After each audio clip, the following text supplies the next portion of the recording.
Hello అండి. ఇవొచ్చేసి let's seeds. ఇవి salads కోసం అనేసి జస్ట్ ట్రయల్ కోసం కొన్నాను.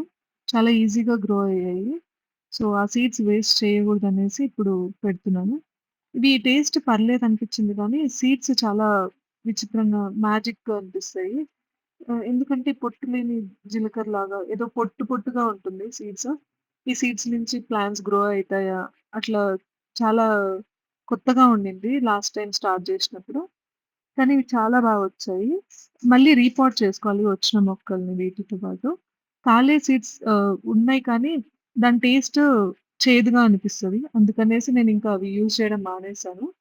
మీలో ఎవరికైనా కావాలంటే అడగండి నేనిస్తాను. అలానే కొన్ని చామంతి పూలవి ఇక్కడ పెట్టాను. మనకు వంకాయ చెట్లు డైరెక్ట్‌గా భూమిలో రావండి. మనం ఎక్కడైనా విత్తనాలు వేసుకొని అవి మొలకలొచ్చిన తర్వాత మళ్ళీ రీపాట్ చేసుకోవాలి. దానికోసమని పెడుతున్నాను. 10 డేస్ బ్యాక్ పెట్టాను. బాగా మొలకలొచ్చాయి. కానీ ఎండలకి అవి పెరగకుండానే చచ్చిపోయాయి. మళ్ళీ ఇప్పుడు పెడుతున్నాను. వంకాయలు లాస్ట్ ఇయర్ మాకు చాలా బాగా వచ్చిన వెజిటబుల్స్‌లో వంకాయలొకటి. అండ్ ఇక్కడ ఇంకా నాకు ఎక్కువ చామంతులు కావాలనిపించింది. బటర్‌ఫ్లైస్‌కి, హనీ బీస్ అట్రాక్ట్ చేయడానికి. అందుకొన అందుకోసం కింద గూడా కొన్ని చామంతి విత్తనాలు వేద్దామనేసి క్లీన్ చేస్తున్నాను. నా దగ్గర సన్‌ఫ్లవర్ సీడ్స్ ఉన్నాయి. బర్డ్స్ కోసం కొనుక్కున్నాను నేను. కానీ ఒకసారి ట్రై చేద్దాము గార్డెన్‌లో అట్రాక్షన్‌గా ఉంటుంది గదా! అనేసి లాస్ట్ టైమ్ వేశాను. చాలా వచ్చాయి. అందుకని ఇప్పుడు సన్‌ఫ్లవర్ సీడ్స్, చామంతి పూలవి కింద వేస్తున్నాను. తర్వాత నేను ఇవి మొలకలొచ్చిన తర్వాత వేరే ప్లేస్‌కి షిఫ్ట్ చేస్తాను.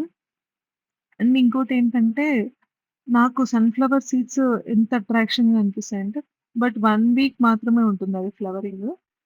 బట్ మెక్సికన్ సన్‌ఫ్లవర్ అలా గాదు. ఓన్లీ ఫ్లవరింగే. సీడ్స్‌గా చేంజ్ అవ్వదనమాట. నాకు దాని ఇంపార్టెన్స్ రీసెంట్‌గా తెలిసింది. అండ్ ప్రొపగేషన్ గూడా అది చాలా ఈజీగా ఉంటుంది. అది తెలియక నేను మా ఇంటికి దగ్గరలో ఉన్నప్పుడు నెగ్లెక్ట్ జేశాను. బట్ ఇప్పుడు అది ఎంత నర్సరీలో వెతికినా నాకు దొరకట్లేదు. సో, మీకెవరికైనా తెలిసిన ప్లేస్‌లో ఉన్న, మీ దగ్గరున్న నాతో షేర్ చేసుకోరా? ఎందుకంటే అవి నర్సరీలో దొరికే మొక్క కాదు. Thank you for watching.